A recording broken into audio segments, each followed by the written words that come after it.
list.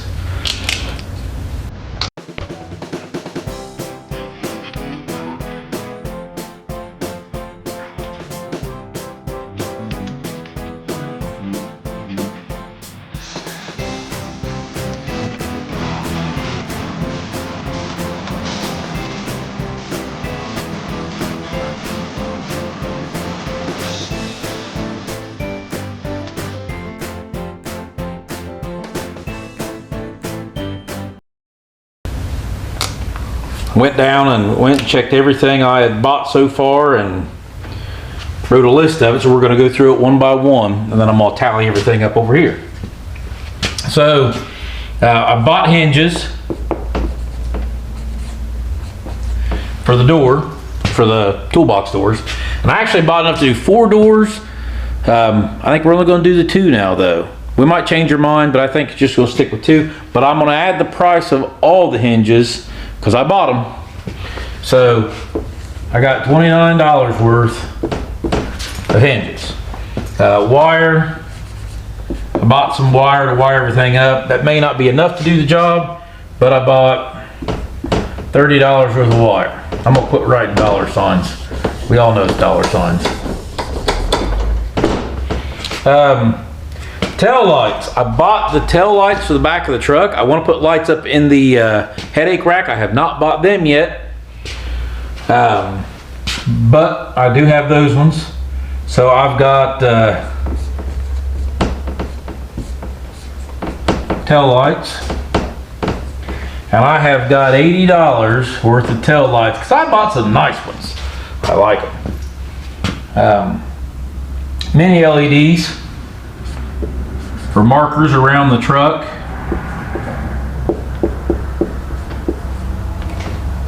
Phone's going to sleep. I spent $30 on those. Trailer connector for the back of the bed here, which goes to my factory wiring harness, which is pretty nice. So I'm going to put Trailer Connect, and that was $28. And license plate lights, I'm gonna file that under lights, more lights. Spent $10 on those. Those are in the bed now. I gotta take them back out to paint everything, obviously, but I wanted to mock everything up. The fuel fill. I have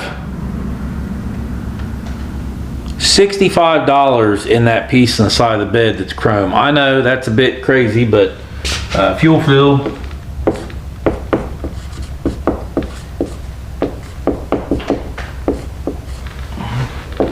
So I done that, and the sweeper hose I bought was $10, so that's $75. And we'll call a couple clamps there that I used, and a piece of radiator hose was laying around the garage here. I'm gonna call that $80 for now.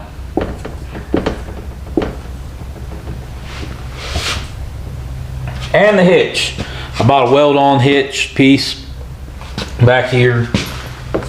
So, and that was $18.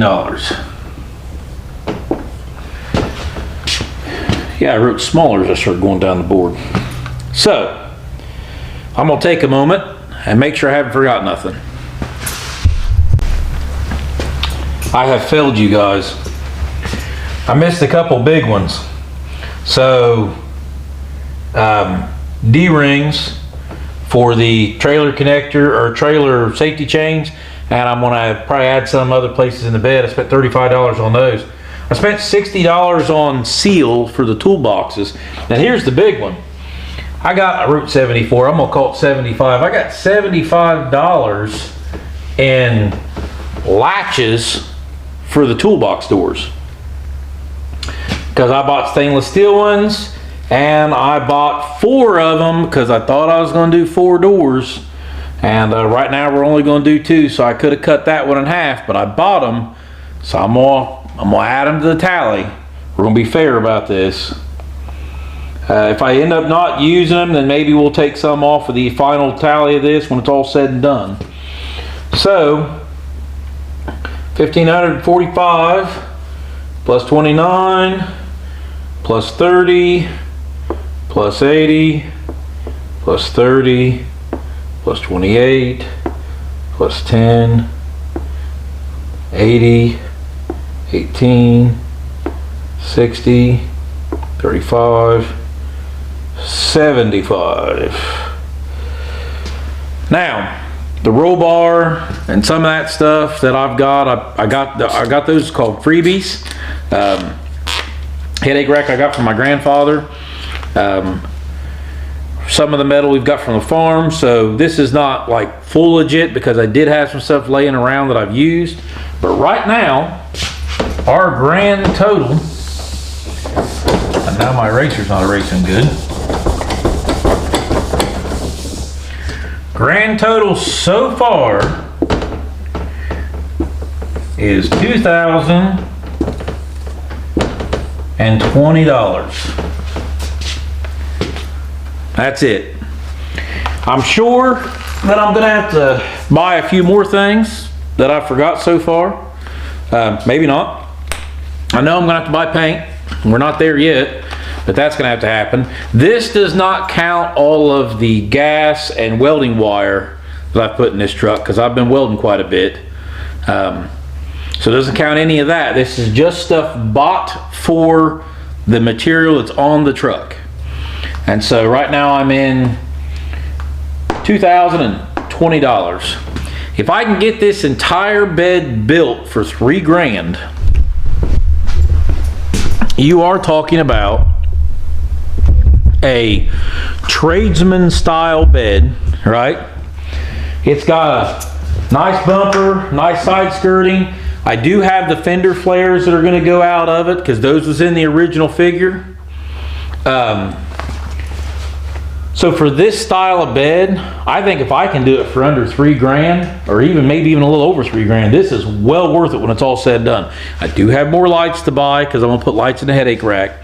So I know a tradesman's bed or anything close to it is gonna be about $9,000 if you go buy one new. If you go buy one used, it's gonna be beat up, gonna need some repairs done on anyways, but I doubt you can.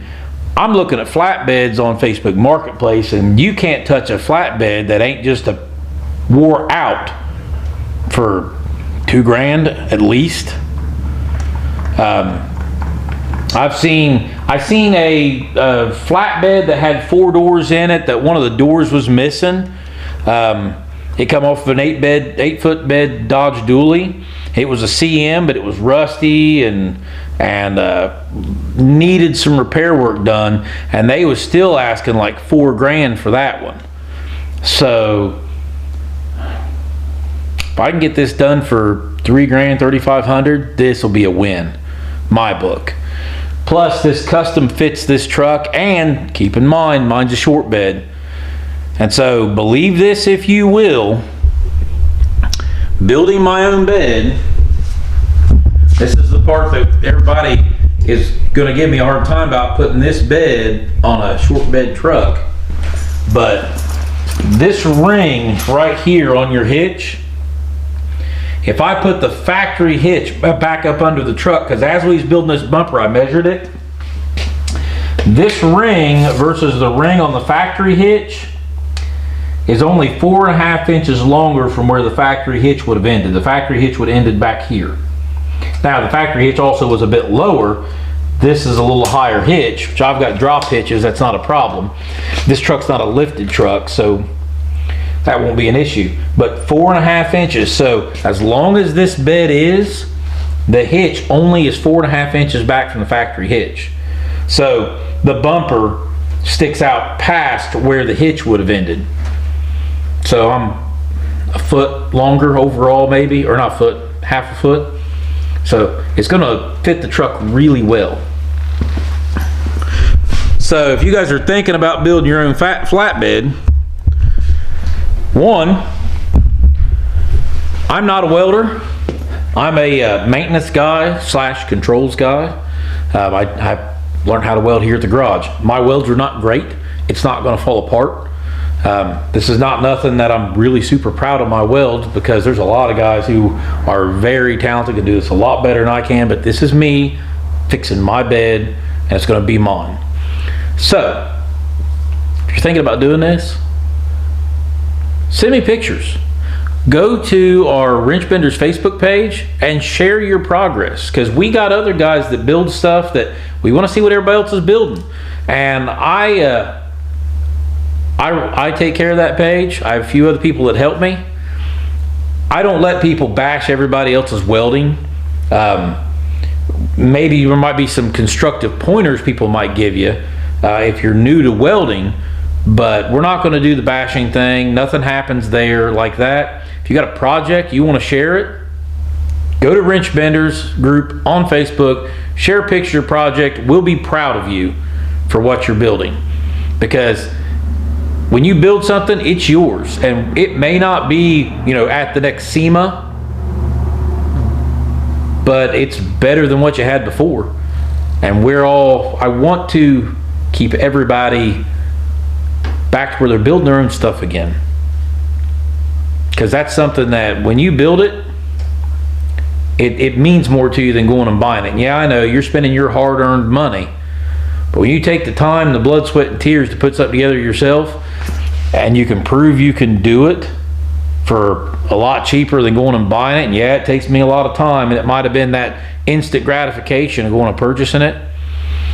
I'll keep this truck for another 15 years, and I'm building it the way I want it to. And when I go to build the crane on the back, because I've got the pockets for it now, there's going to be adaptations of this bed once it's done. And when we do that, it'll be here on Wrench Benders. So hit that subscribe button. Thank you guys for watching. Sorry if I got a little long-winded, and go get in the garage.